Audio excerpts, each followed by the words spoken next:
Bienvenue dans ces 10 minutes de réflexion, de foi et de maturité spirituelle.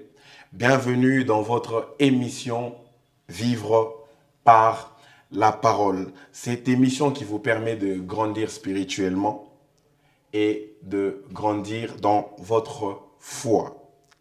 Nous avons eu à définir le terme la parole, mais aussi nous avons expliqué comment la vie est dans le parler, pourquoi il faudrait parler, pourquoi il est nécessaire pour tous ceux qui sont nés de nouveau, pour tous ceux qui ont reçu Jésus-Christ comme Seigneur et Sauveur, pourquoi il est nécessaire de parler, parce que même ces saluts, ils l'ont obtenu par le parler. C'est en parlant qu'ils ont obtenu ces saluts.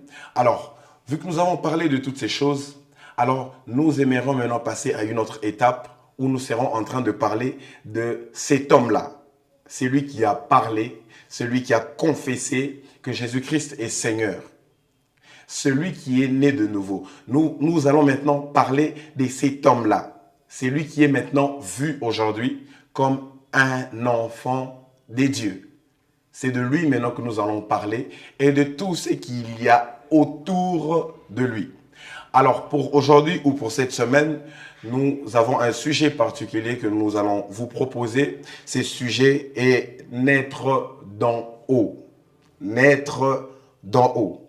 Alors, nous allons rapidement lire ensemble un verset biblique que nous allons ensuite étudier pour parvenir à la compréhension. Nous sommes dans les livres de Jacques, chapitre 1er, précisément au verset 18. Let's go. Il nous a engendrés selon sa volonté par la parole de vérité, afin que nous soyons en quelque sorte le prémisse de ces créatures. Ici, le livre de Jacques nous raconte, nous explique vite fait ce qui s'est passé le jour de ta conversion. Le jour où tu as accepté Jésus-Christ comme Seigneur et Sauveur, le jour où tu l'as confessé publiquement, le jour où tu as cru en Jésus-Christ. Jacques est en train de nous expliquer ce qui s'est passé là. Et il commence par dire ceci. Il nous a engendrés. Ça veut dire le jour où tu as accepté Jésus-Christ, Dieu t'a engendré. Mais il dit, il nous a engendrés selon sa volonté. Waouh! Il nous a engendrés selon sa volonté. Si nous pouvons nous limiter qu'au mot engendrer, là-bas nous serons en train de voir faire naître ou donner la vie. Mais lorsqu'on ajoute selon sa volonté, ça veut dire plus que ça. Ça veut dire que nous sommes nés d'en haut. Il nous a fait naître d'en haut. Parce qu'il y a un élément qui s'ajoute selon sa volonté. Engendrer. Un père peut dire, je l'ai engendré. Mon fils, j'ai engendré un fils. J'ai engendré une fille. Je lui ai donné la vie. Mais au moment où on ajoute, Jacques dit, selon sa volonté. Ça veut dire plus que ça. Ça veut dire, je l'ai engendré, et où Dieu nous a engendrés, selon sa volonté. Ça veut dire, cette volonté-là, elle est céleste. Dieu nous a fait naître d'en haut. Il nous a fait naître d'en haut. Ça veut aussi dire que notre nouvelle naissance ne dépend pas des hommes. Dans le processus de notre existence, de notre nouvelle existence, il n'y a aucun effort humain parce que nous sommes nés d'en haut. Nous sommes nés par sa volonté. Il ajoute en disant, par la parole de vérité, il nous a engendrés selon sa volonté. Il ajoute, par la parole de vérité. Nous avons déjà défini la parole. Le terme la parole qui veut simplement dire par une autre expression de Dieu ou pour Dieu, mais qui veut aussi dire par Jésus-Christ. Parce que cette autre expression-là, c'est Jésus-Christ. Cette autre expression-là, c'est Jésus-Christ. Donc ici, lorsqu'il est en train de dire par la parole de vérité, il est en train de dire par Jésus-Christ. Simplement, par Jésus-Christ. Donc, il nous a fait naître d'en haut. Alors, au moment où il nous fait naître d'en haut, ou de manière céleste, encore de manière spirituelle, par la parole de vérité, par Jésus-Christ, ou encore en Jésus-Christ. Il rajoute, afin que nous soyons le prémisse de ces créatures. Ça, c'est merveilleux. Afin que nous soyons le prémisse de ces créatures. Est en train d'expliquer ou de parler en quelque sorte comme Jésus-Christ était en train de converser avec Nicodème sur la nouvelle naissance.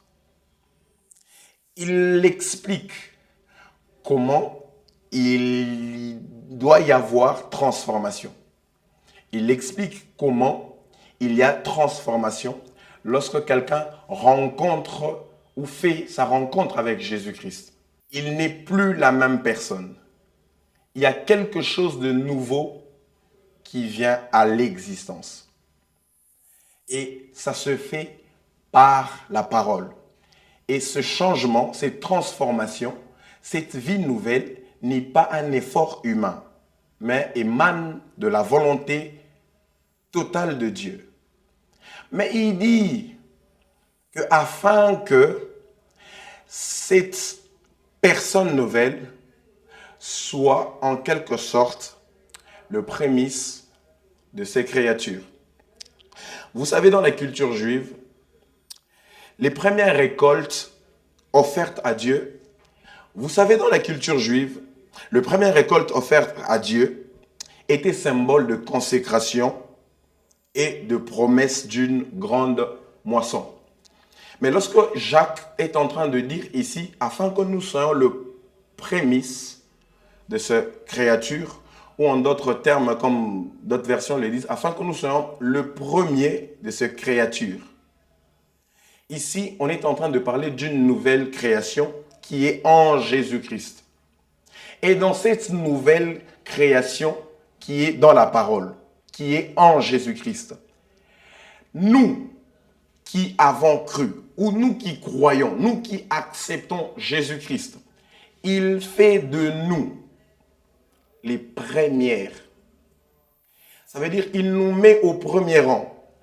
Parmi toutes les créatures qui se retrouveront ou qui se retrouvent en Jésus-Christ, nous sommes au premier rang. Le jour où tu donnes ta vie à Jésus-Christ, le jour où tu choisis de confesser, de dire la même chose que Jésus-Christ, tu deviens en Jésus-Christ la première de toutes les créatures. Tu deviens au premier rang. Alors, c'est comme ça que nous serons en train d'étudier cet homme-là qui se retrouve au premier rang en Jésus-Christ, non seulement sa position, mais aussi son identité. Nous allons étudier, nous allons voir ses limites, s'il en a bien sûr. Il commence où? Il se limite où? Ou nous allons encore voir s'il n'a pas de limites. Dans les prochains numéros, nous serons en train d'étudier cet homme-là, ces nouveaux hommes-là, nés en Jésus-Christ. Mais avant de finir avec, bien sûr, cet épisode, nous allons rappeler quelque chose.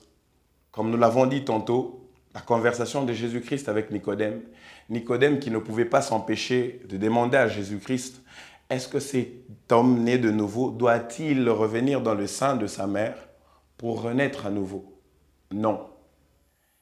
Parce qu'il ne s'agit pas d'une naissance physique, mais il s'agit d'une naissance spirituelle. Écoutez ce que Jésus dit au verset 6 du 3e chapitre de Jean. Il dit, « Ce qui est né de la chair est chair, et ce qui est né de l'esprit est esprit. » Jésus-Christ, rassuré à Nicodème, était en train de dire à Nicodème que cette nouvelle naissance, naître d'en haut, n'a rien à voir avec le fait de retourner dans le sein de sa mère, aller à la maternité et naître de nouveau. Non. Ça voulait simplement dire naître d'en haut, naître des dieux, naître de la volonté des dieux. Et cela veut dire que tout dans cette nouvelle vie dépend totalement des dieux. Que Dieu vous bénisse. Nous sommes à la fin de cet épisode. Nous croyons fermement que ces temps passés autour de la parole sont en train de vous bénir ou sont d'une grande bénédiction pour vous. Nous vous disons à bientôt, à la semaine prochaine. Vivre par la parole, c'est choisir la lumière. Que Dieu vous bénisse.